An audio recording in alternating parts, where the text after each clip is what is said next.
Hello, my name is Brandon Ewka, and this is my case study number 2 review. The case I have chosen will be case number 5, shooting blind. To briefly summarize the facts of the case study, in Iowa, it is legal for someone with the blindness disability to buy and own a gun. The main point of the case is to get you to think on whether blind people should be allowed to own guns. On one hand, it could be viewed as dangerous for someone who is blind to shoot said gun in any situation. But on the other hand, are we restricting the rights of people because they have a disability? Is that constitutional or fair for them? On to question number 1. I believe that the central moral question being asked here is whether it is safe and fair for people who are blind to own a gun.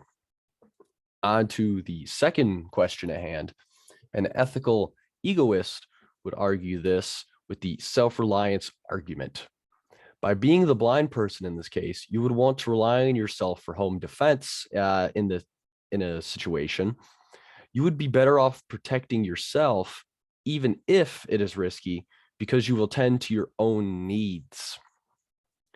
If there is a good reason for you to own a gun, then it makes you better off in such situations. On to the third question. Someone who is a consequentialist or utilitarian, I think I said that right, would argue in this case that someone who is blind should not have the right to own a gun for these reasons. J.S. Mill would bring up that for all involved, it would be best for a blind person not to own a gun. The dangers would cause more unhappiness for anyone who could get hurt in an incident than the happiness the blind gun owner would have owning said gun. Avoiding a pain is better than bringing about the little happiness you might get from owning the gun. The greatest happiness principle applies to what I just stated. If the intention of a person matters here, then wanting to own a gun while being blind, knowing you would endanger others, would be morally wrong of you as a person. Someone who is blind should understand the optimistic action here is to not own a gun if you put other people around you in danger. On to the fourth question. Someone who is a Kantian would argue, or response to this, the case, that someone who suffers from blindness should have the right to own a gun because that would both be consistent and fair. If a person who is blind was to rely on the universal law formulation when handling a gun, their maxim would ensure that they wouldn't use the gun irresponsibly, one would say.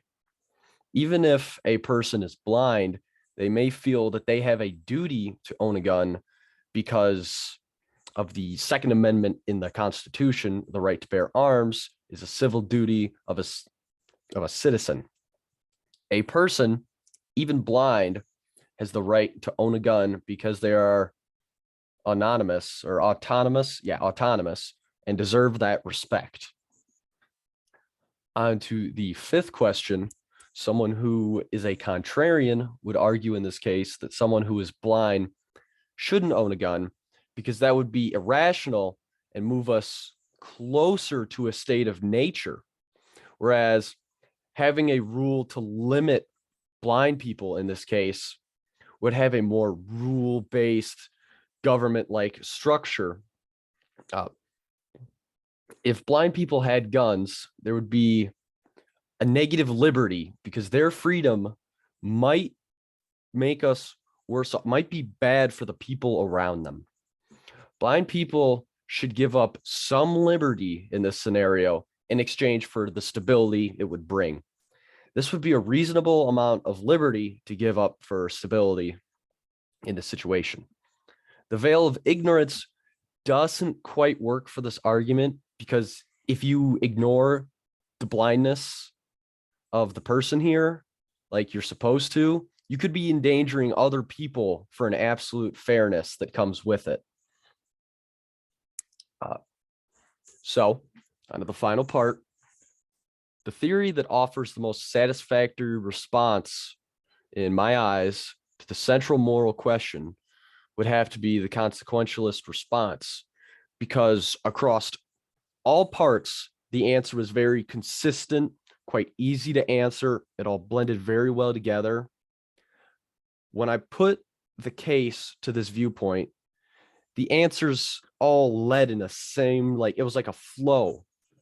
They all went together. I didn't feel like I was contradicting myself at a lot of points, and why it all came to the same result on why blind people shouldn't own a gun.